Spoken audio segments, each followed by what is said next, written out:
For having us here. I guess all the panelists can make your way up too. Yeah, thanks again everybody for attending, I guess, the morning session here with blockchain use cases, implementation, and considerations for enterprise development and the cloud. That's a little feedback there. And yeah, I guess we have an excellent panel today of different experiences from, I guess, ex-Microsoft, currently T-Mobile, and experiences both building platforms, Azure Cloud, and beyond to kind of help you share different perspectives on people working on actual protocols, which I'll let them talk about more specifically, and also enterprise integrations and development for blockchain. Before we kind of kick off, kind of just like show of hands, is there anybody in the room kind of building currently on any blockchain or decentralized applications out there? Okay, so like a few. And so hopefully this is a more, I guess, over there. Hopefully we can answer some of the questions, and while we are kind of going through some of the talks and topics today, if you do have any questions too, feel free to ask your questions too, or we'll do a Q&A at the very end too. I'm sure you might have some questions afterwards too, and if not, we can always chat more afterwards as well too. But yeah, let's go down the line, do a quick intro with everybody. I guess for me, my name is Justin Wu. I'm the founder of Seattle Blockchain Conference. We host a lot of meetups and I guess conferences once a year in the Seattle region, focusing on the development and scaling blockchain solutions. And I guess, Chris, you want to go down, give a quick intro to yourself. Sounds good. Thanks, Justin. Hi, everybody. I'm Chris Spanton. I'm the principal architect for blockchain at T-Mobile's Cloud Center of Excellence. So in addition to my work over the last several years pushing the boundaries of how our enterprise looks at blockchain, I've got a deep background across deploying cloud solutions at scale and implementing enterprise-grade cloud development pipelines and other tool sets to support our business. Hi everyone, my name is Robert Mao. I'm the founder and the CEO of ArcBlock. As Justin introduced, I'm one of the ex-Microsoft. I'm wondering how many ex-Microsoft here. So what ArcBlock does is we're trying to build the platform to help developers to quickly and easily build blockchain applications. And one of the interesting solutions for here is basically we try to make the blockchain work together with cloud computing. It's not just you have a node that is in the mining farms. Instead, we make the blockchain works well with Windows Azure, of course Amazon AWS, and more cloud computing providers. Hey, I'm Tom Lindeman. I work at a company called Consensus. It's a big blockchain company, global. There's about 1,000 people across 30 countries. We do all kinds of things from the ground up protocol, Ethereum level work, all the way up to the application layer. It's a venture production studio. There's about 50 little businesses inside there. One of them is called Consensus Diligence that I founded with some other guys. And we do security audits and automated tools. Looking at the way that the cloud started out, I think we can see a lot of similarities about how the blockchain is evolving in the same way. So I think we'll get into that a little bit today. But I'm also one of the ex-Microsoft people. Still live in Redmond. I couldn't escape the vortex gravity thing. All right. My name is John Devidos. I currently lead up development for the Neo blockchain platform based here in Seattle. Back in the 90s, I did my PhD work in machine learning, long before machine learning became a cool buzzword. At Microsoft, I worked on the first .NET platform, as well as the SOA platform, and lastly, the very early Azure stack as well. Since then, built and exited 2 machine learning startups. I've written a few books, topics like cloud computing, architecture, and so on and so forth. And really, I want to thank Justin for this opportunity to be here to share our thoughts with you. Awesome. So yes, we got ex Microsoft, and it was not planned. Like I asked a few people at Amazon, so next time we'll have an Amazon plan too. it just so happened to be this way. But yeah, I guess going down, I guess bringing people to kind of your journey to discovering blockchain and considering blockchain for, let's say, like T-Mobile, or even looking at in the past with Microsoft as well too. Kind of what led you into? Can you kind of share kind of your guess like how you stumbled into blockchain and what got you excited, or what aspect of blockchain led you to that versus other things in terms of what to focus on? Sure. Yeah, so I'll kick off here, and then I think we'll have an opportunity for some interplay between us. But as I joined T-Mobile going on 4 years ago, and right as our business was in the midst of kicking off a technology transformation journey, and I think a lot of you out there have some familiarity with this. It's gone on across enterprises and small businesses over the last several years. And so I joined really, I have a background in building emerging technology solutions in heavily compliant industries, primarily out of the healthcare space. And so when I came into telco, it was, really applying those same learnings that I had built out of healthcare in a very similar industry. While the product that we sell at the end of the day is very different, the challenges of implementing those kind of emerging technology solutions were very similar. So I joined to build out our kind of some of the cloud infrastructure, the architecture and solutions that allowed us to build, and scale into the cloud while we were going through this technology transformation journey. And that's, today we run tens of thousands of unique server instances a month and massive containerized and serverless workloads, right? And we actually look to go kind of the opposite direction on that. As we deploy workloads, the first question is, can this be serverless? And if the answer is no, then we go, okay, well, can we containerize this? And that kind of continues down to actual virtualized servers and systems that support that. And so I built these identity management solutions that allowed us to have our developers the right access to the right resources as they emerge and scale in the cloud. And it was as we looked to build kind of the third generation of our identity management, we had achieved the scale that we wanted, and we were operating efficiently, and we were really then looking to say, how can we improve on the cost of audit around identity management in the cloud, and how can we make this a more efficient process end-to-end for our business when we came across blockchain, and started to consider whether this was something that could help us through the immutability of transactions as they're written to the blockchain to address some of those challenges in the audit space. And as we've seen in the blockchain industry over the last several years, governance has emerged as one of those use cases that really has a compelling story around it. That immutable record and the non-repudiatable transactions that are written to chain really provide an incredible backbone for audited solutions and things like tracking identity entitlements. Who has access to this thing? How did they get it? When did they get it? Who approved it, right? All of these questions are things that are really important to be able to show to an auditor at the end of the day. And what we found is that the existing solutions just weren't good enough. Active Directory, as you guys know, is about a 30, 40-year-old technology. It's been updated along the way to kind of keep up. But this is a database that wasn't built with highly audited, heavily secured environments in mind. And so blockchain provided an opportunity for us to tell a very different story there. And so that's what we've been working on amongst other solutions in the space. Yeah, so my journey into the blockchain started with I knew nothing about blockchain, but I already get in, right? So the story at the time is at the time I worked in year 2009, 10 years ago, right? So when I worked on Microsoft Research, research is pretty free, so I have a very powerful computer and don't need to do anything. And instead, I heard about in the discussion groups that there's something called Bitcoins, right? So I started to mine Bitcoins.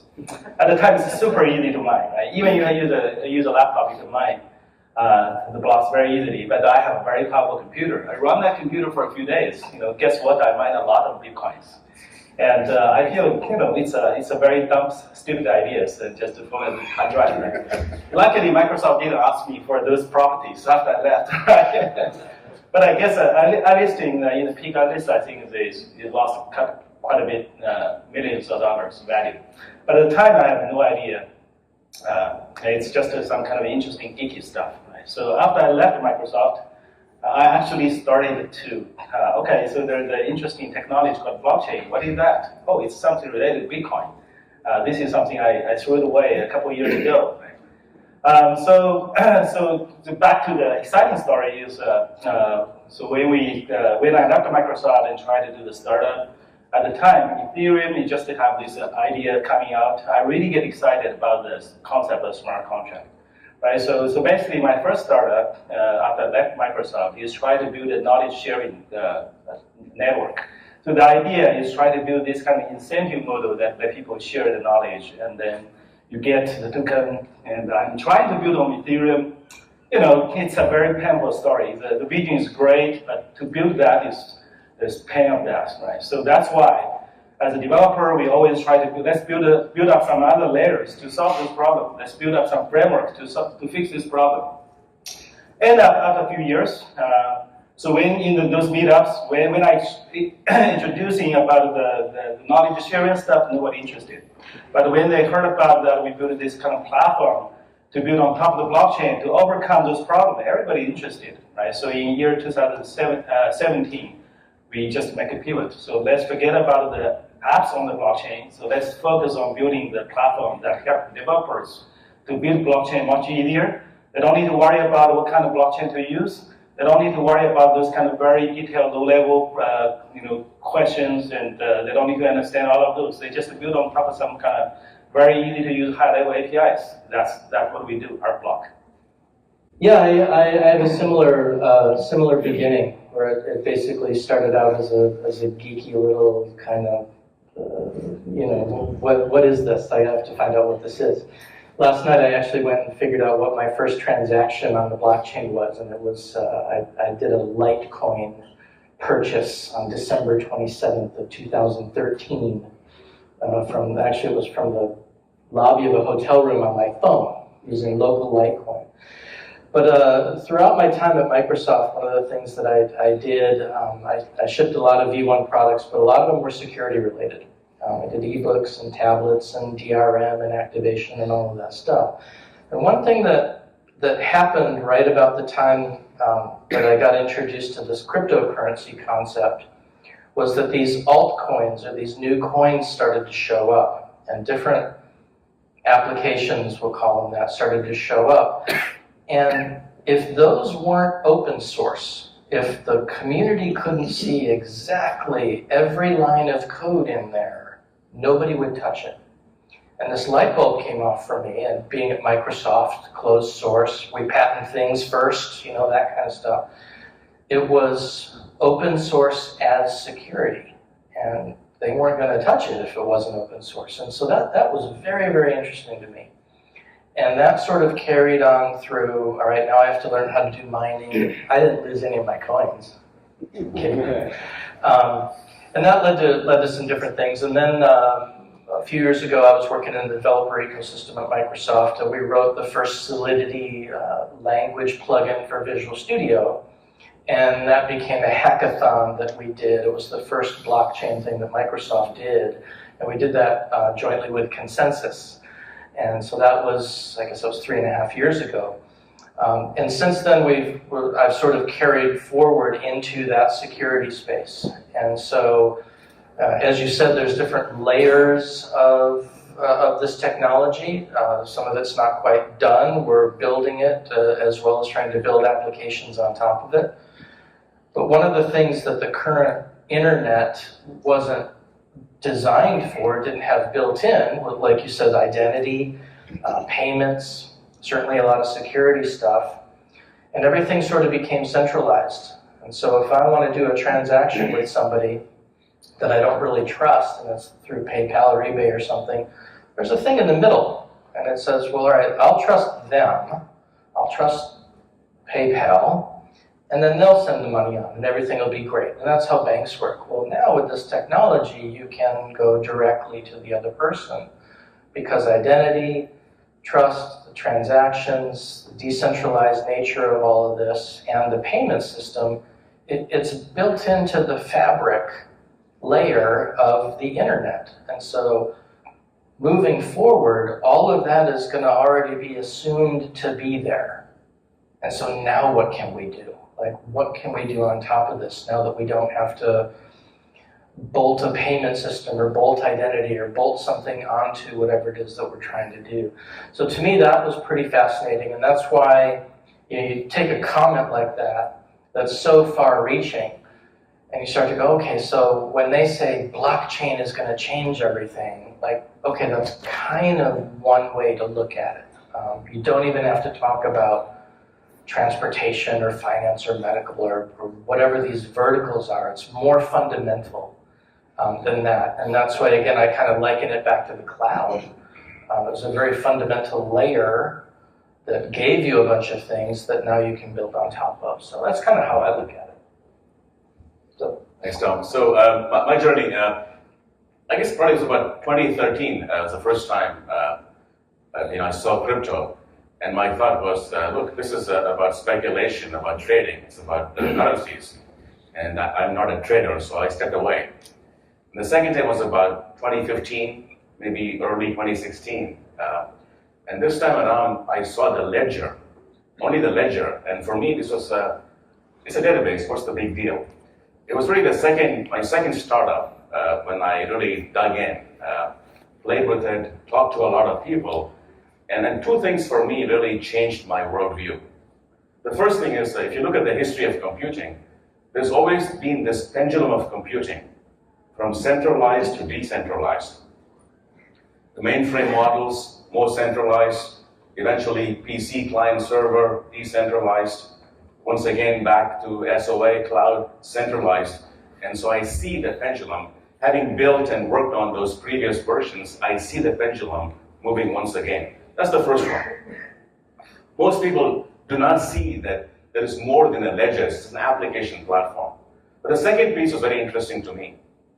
For the very first time in history, you actually have a technology platform with an economic model baked in. First time in history. No other technology platform in history has had an economic intrinsic model about incentives, about rewards, about tokenization. And so those two things really changed my worldview. And I said, look, it's about time. I have to go deep into this space. This is going to change everything in terms of economics, in terms of society. And so certainly I'm a very big believer in the potential of blockchain platforms to change how we build systems, but also build institutions. Awesome. Yeah, thanks again for everybody sharing kind of their background experiences. You can see everybody kind of stumbled into blockchain, crypto in a little bit different ways and evaluating it. And as you can see, it is, building all the different platforms out there, it can potentially layer on top of a lot of many other industries and starting to add a lot of other considerations to identity, security, consumer applications, finance, fintech, IoT. And so once you bake some of these new models in there with the immutability, transparency, open source community, tokenization, and adding economics into the actual protocol layer itself and building a whole kind of shared economy from that, whether it be other consortiums of enterprises or even consumer applications, things start to get very interesting to figure out new ways of how can we apply this technology in new forms or new models that we haven't seen and rapidly test that and fork the code. In this case, we've seen like Bitcoin forked a few times or Ethereum and other platforms. It's kind of like rapid testing both governance and different economics models at scale at a super, super rapid pace. That's why there's always something crazy happening in the Bitcoin and blockchain world, if not like literally every day because of that. And if you disagree, the beauty about this is that as long as you have enough, consensus from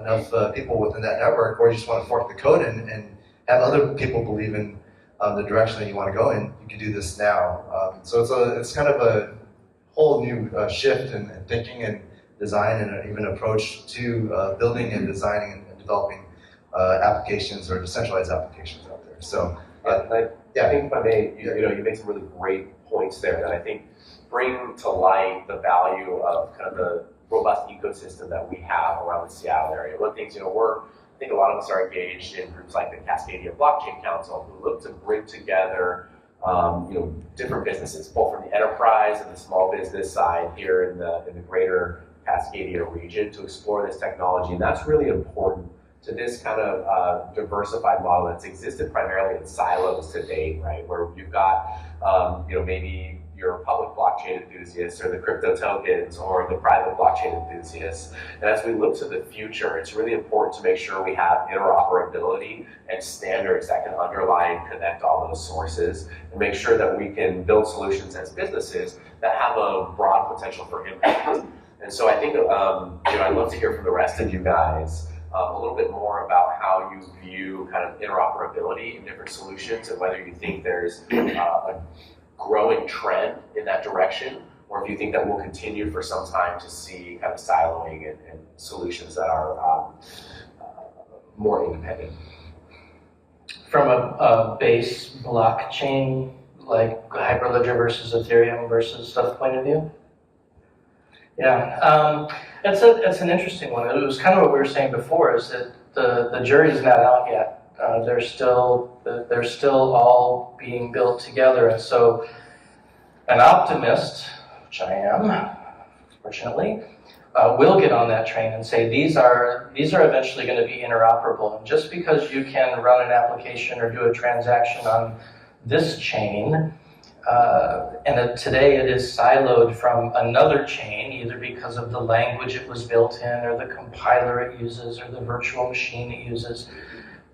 Moving forward, it's very logical to assume that those are all going to unify in some sense. And before they unify, they'll become interoperable.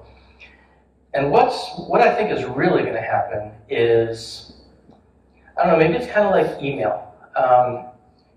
We're not going to have to worry about any of this. I'm going to type up an email, and I'm going to send it, and I'm going to hit send. And I'm not going to worry about the SMTP protocol, and I'm not going to worry about what email client you have, or what city you live in, or what internet browser you're using.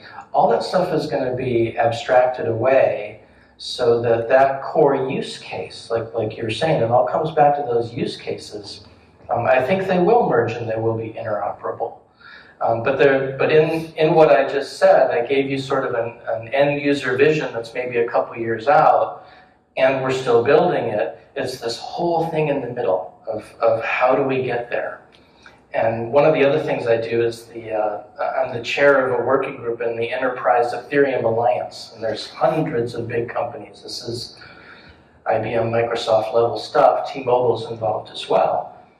And that's exactly what they're trying to do, is figure out how we can start to collaborate together, use the same technologies, make everything open and available to everybody.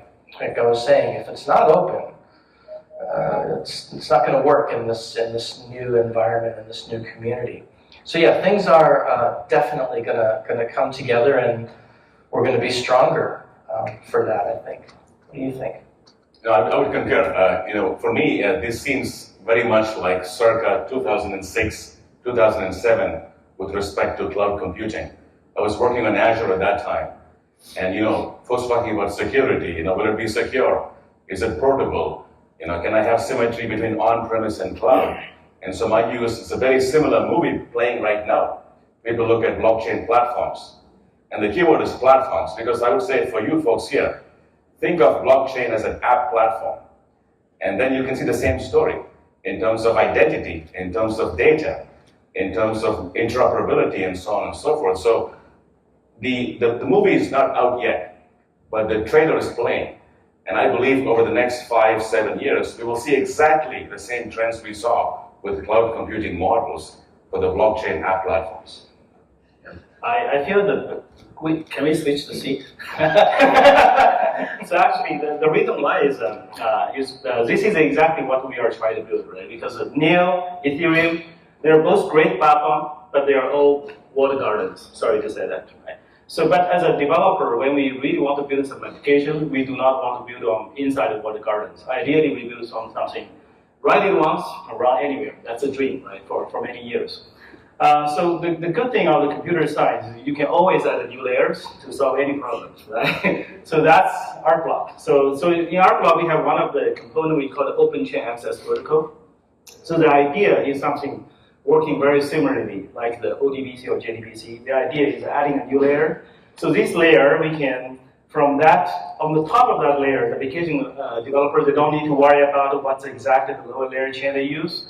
But from the bottom up, we have different adapters that adapt into different chains. And then it sort of talk with each other. So that's one part of what we call Open Chain Access Protocol. And moreover, in our block, we built one of the blockchain framework. We call it Forge framework. The idea is just like the internet protocols. We divided blockchain into different layers. There's peer-to-peer, just a purely for network connection. There's memory pool for kind of a buffering those kind of transactions sent to the node. There's consensus layer. There's application layers. There's blockchain. There are also kind of layers for you to store the state. Right? If we divide each of them into different kinds of components, as a developer, if we want to spin up new chain, they probably need to kind of modify some part of. They probably want to use a different consensus algorithm. They probably want to use a creative way to store the state, but they don't need to rewrite everything, right? So use a framework that can quickly build up a chain. They don't need to reinvent the wheels. They focus on their business logic, focus on their creativity, and then they quickly build a new blockchain, just with the framework. That's the framework we help them to do. And the best thing is with one framework, unified framework, there's a possibility that you have this kind of protocol that can interact with each other. That is to say, any of those kind of blockchain built on top of this same framework is much easier to talk with each other. They naturally become interconnected. And also with the Open Chain Access Protocol, you can also talk to Ethereum, maybe NEO in the future. Right now, we already supporting Ethereum and Bitcoin. And it's an open protocol, so anybody can add the adapters to supporting more chains. I like the way you said that, where you're sort of abstracting away the really difficult parts and letting the developers and the dev teams focus on, creative business solutions and like where the stuff is without worrying about the pipes. It's almost like asking a developer, so what Cisco router version are you writing your application for? And it's like, it doesn't matter. That's the pipes. Don't need to worry about that. But let me show you my cool icons. Like that's what has to happen. Yeah. Awesome, and thanks again for sharing kind of that perspective on the different. And you might hear that there are always new coins or new blockchain protocols out there, and as you might have tell, ArcBlock is building solutions to help make that development easier, as well as interact with other chains as well. And you might see other blockchain platforms out there might take and look at something like Ethereum that can only do maybe 20 plus or minus transactions per second, and that might not be fully usable for gaming that needs thousands of transactions per second. Imagine Fortnite or any other games out there, high transaction throughput, but maybe the value of that transaction doesn't need to be as secure just because it's a small game or just a few devices out there that are like IoT, for example.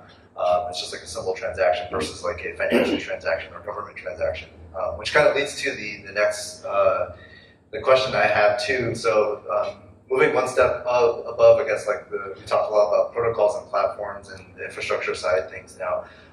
Let's talk about kind of use cases and kind of see what the different blockchain applications where blockchain is making an impact or will make an impact in kind of each of the different areas that you guys are working on, especially ArcBlock. You built the protocol, and as well as NEO, interfacing and allowing developers to build interesting applications, and also the T-Mobile side and Ethereum as well. So, however you guys want to go down the line. Yeah. So actually, when we are as us, we are application platform builders. So we want to work with a lot of the developers and partners. And so let me just give you a few examples that some of the exciting partners are building right now with our platform. So one really exciting partner is a gaming company. right? So a lot of people, whenever you heard about a blockchain game, you probably think about the dice, right? the casino stuff. But one of our partners are building some real deal games. So they're building a sandbox game. So sandbox game is something similar to like Minecraft, right? So you have a world. So the world only have rules, and you just come into this world, you build your own world, you build a house, you set up your own rules, and then you potentially make friends, right? So many years ago, actually at the time, I was also a fan of an amazing game called Second Life, right? So I invested a lot of time into there, and I make friends there, but eventually Second Life shut down. Right? So I still can remember the Iceland. I used to come to hang out with a few friends. I never met in the real life, and we built some kind of a building together, but it's all gone, right? It's all in the memory, right? So this company is trying to come out to solve this problem. So in their game, so there's no game servers. The only game server is a blockchain that built on top of our platform, right? So this blockchain, when you build a world, you basically mining and adding your stuff into this blockchain. And anybody who joins this game, eventually they can run their node. So that basically means if there's a world that is anymore. Otherwise, this world will last there forever and forever, right? So for the game company, they can keep improving their game client. They just read from the same word data. In the beginning, they probably just render as a 3D game, and in the future, they can render as a VR game. I see this is actually one of the very exciting, the creative way to use blockchain from one of our partners. I just give this one example, but there's a lot. I can riff on the gaming thing a little bit. I actually played something called Virtue Poker this morning. And it's in beta, it's part of Consensus, so we're all trying to test it. But, really another online casino? Well, here's a few points about what the value proposition is of why this is better. And one of them has to do with centralization that we were talking about. So these online poker companies, you have to deposit your money into these places, and they hold your money, and then that's where your bets come from. So they're actually holding your money. That's not secure. Somebody can hack that. The other thing that happened because of centralization is workers in these companies were looking at people's cards and manipulating the bets and stuff. So there was cheating and hacking of this centralized system. And so the way that it works, it's called provably fair. So there is nothing centralized. It runs on the public blockchain on all the different nodes. There's no central company behind it. And you log in and become a member using your wallet identity. So your identity is a cryptographic key. There's no password stuff that you have to mess around with. And when you're playing poker, when it's your turn to bet, the smart contract that is automatically created for that hand gets updated. So I'm going to bet 50, tokens. It gets updated. And so I hold on to my money myself until I'm ready to bet. The hand goes on, and just like a vending machine now, if you win, you get the money. It's an automated application process. That's what a smart contract is. So there's no centralized entity behind it. It solves a couple problems. Are those problems big enough to start a revolution? Yeah, I don't know. But are they big enough so that everyone is going to use this technology moving forward because it's safer and more secure and faster and better and all of that? Yeah, absolutely. So yes, I was playing poker this morning. Nobody's supposed to know that. So before I jump into the use case, I want to just go back to the previous comment. I guess if we all were to agree, there is not much value for you. So I'm going to take a slightly different view on the topic of building and interoperability. I'm going to assume many of you here are enterprise developers, and you probably at some point have seen and worked with Java. And the premise of Java early on was write once, run everywhere.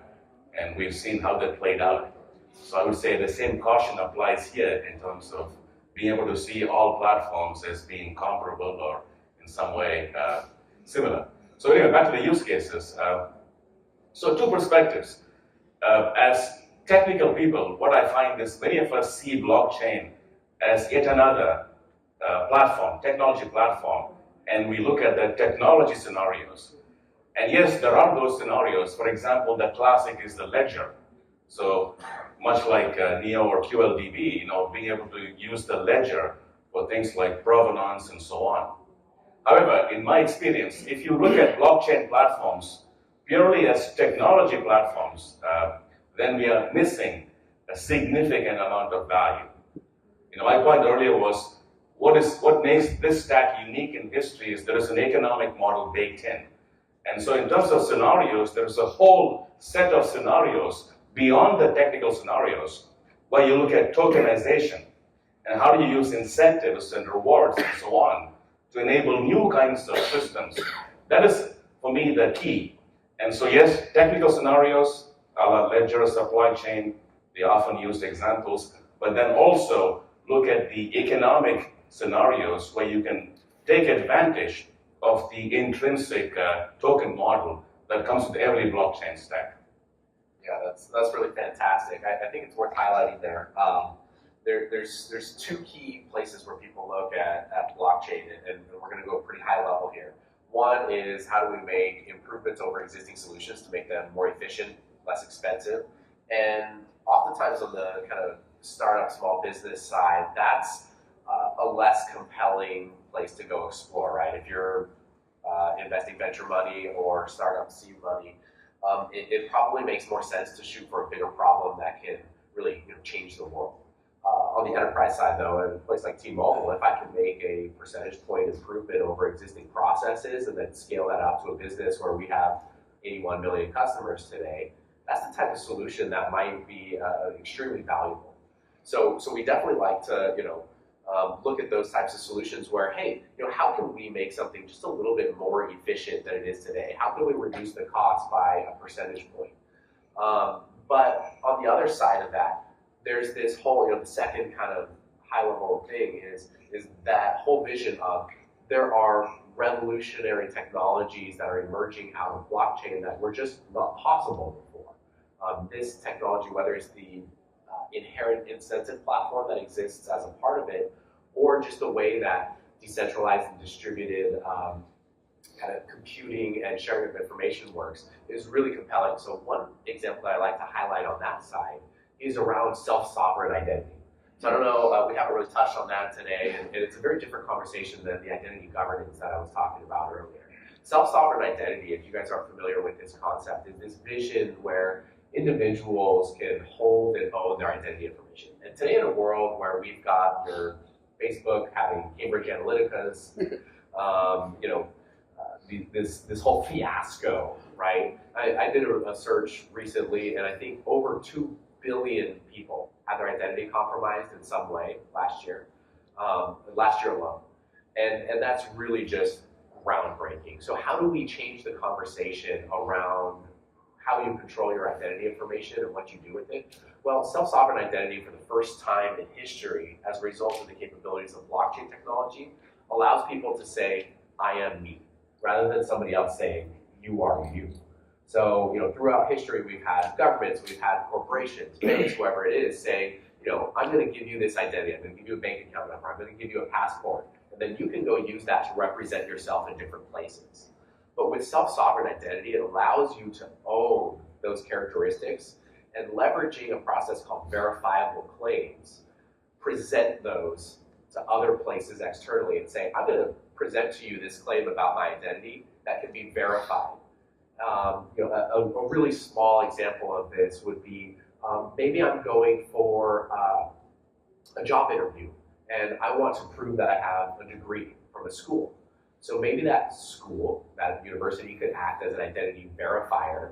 You could present a claim to the employer that says, hey, I've got a PhD from this school. And that school could then verify that claim.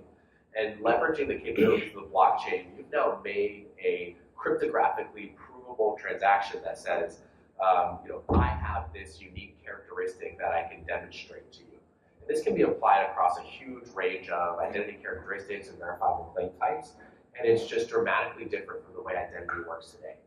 I'd suggest that in this model, the degree system that we have, bachelor's, associates, and PhDs, will break down within a generation, as you are able to, say, attest to individual courses that you've taken, or individual skill sets that you've been able to prove out to an institution that's willing to verify those, and it'll dramatically change the way people validate credentials for individuals.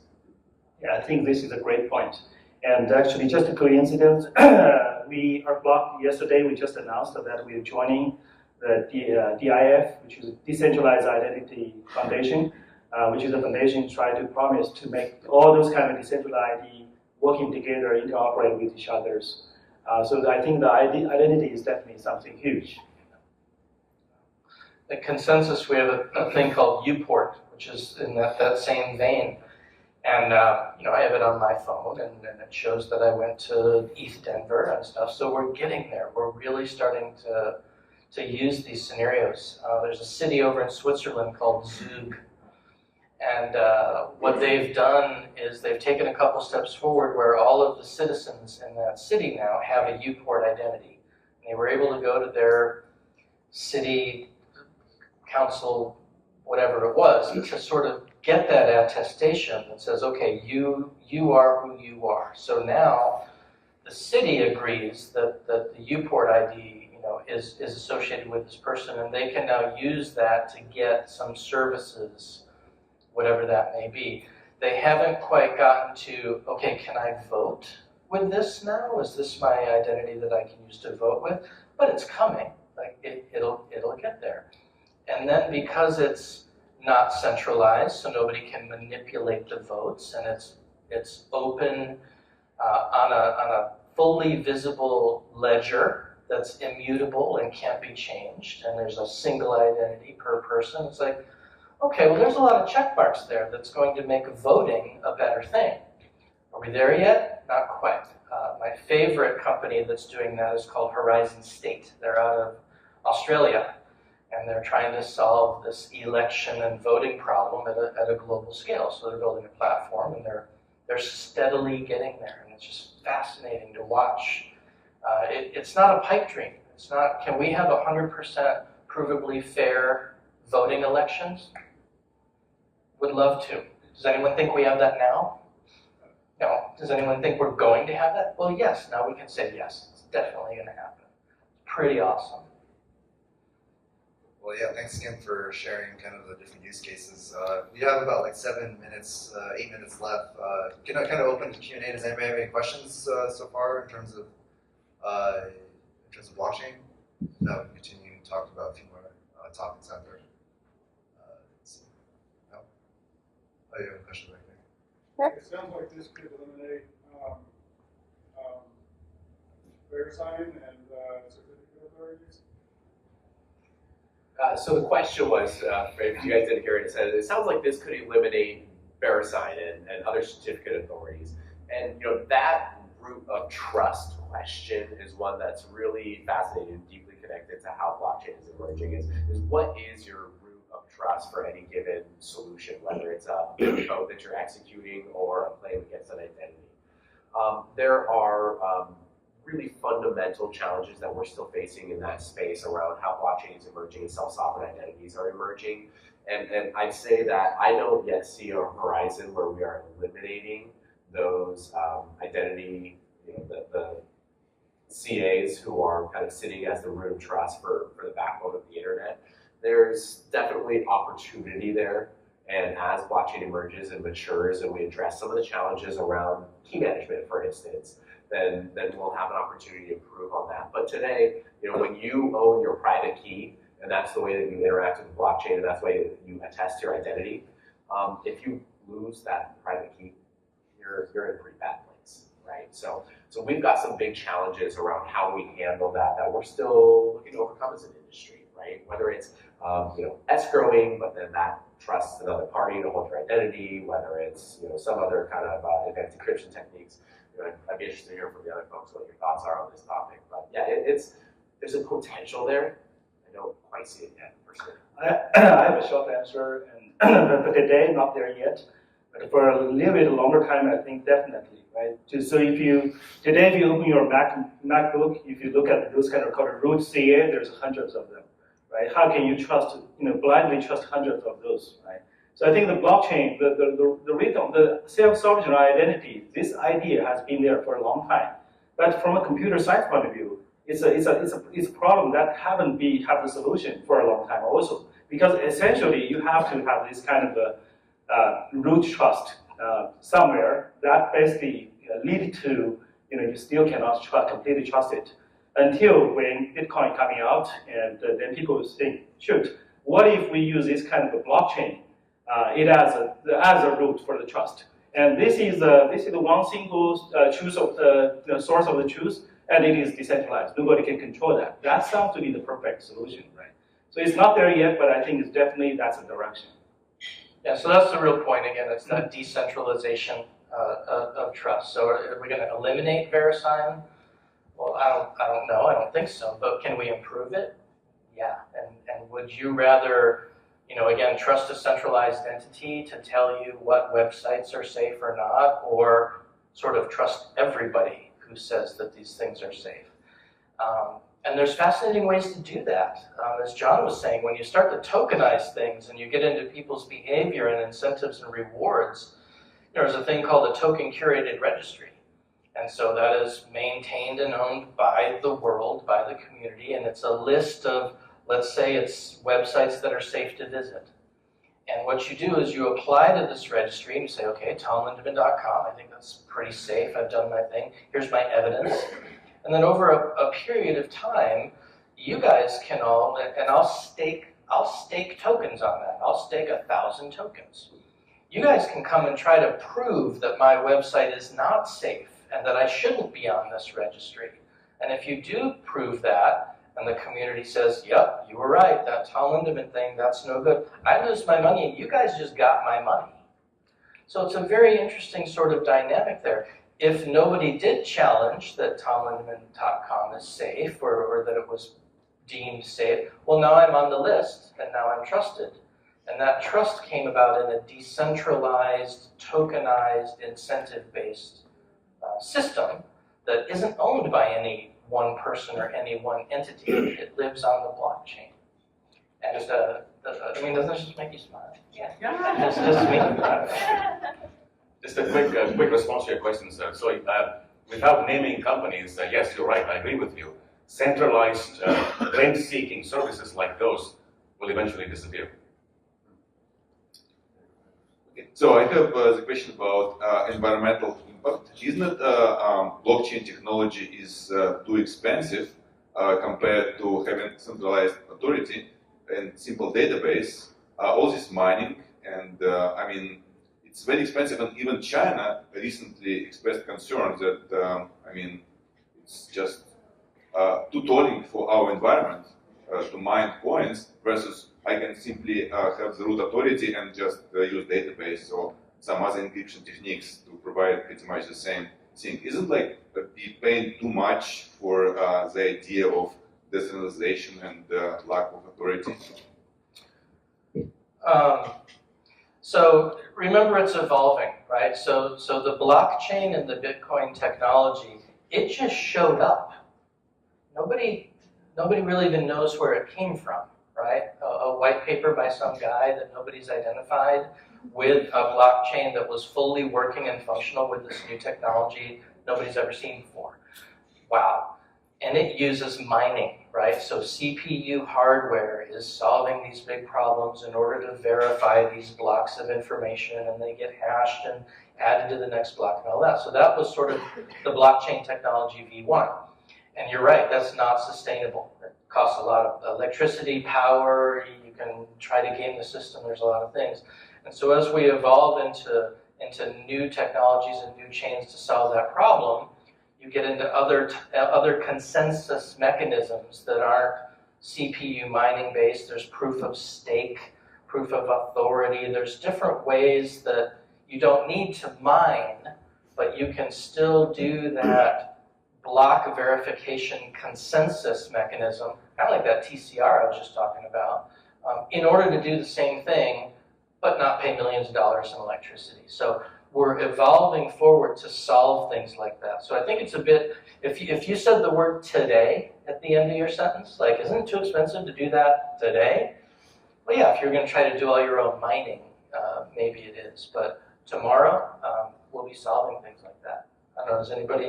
But why tomorrow, even today? I mean, I'm glad you asked the question, sir. Today, yeah. And so it's a very good question. The question basically is, with Bitcoin and even Ethereum, they have popularized the idea of mining and proof of work. But POW, as Tom said, is not the only algorithm for consensus. And so even today, there are other blockchain platforms where you do not have to worry about things like energy consumption and the environment and so on. Look at POS, look at DBFT. There are many other options out there. In fact, from an enterprise perspective, you do not want to use POW, or maybe POS for that matter. So I would say look at things like POA or DBFT and so on, which are clearly not about mining at all, period. Well, I think that's time's up for us. If you definitely have more questions, feel free to, we'll be on the back side of the room there. But thanks again for everybody asking great questions, and thanks again for the panel for talking about blockchain use cases in the cloud. Thank you. Great.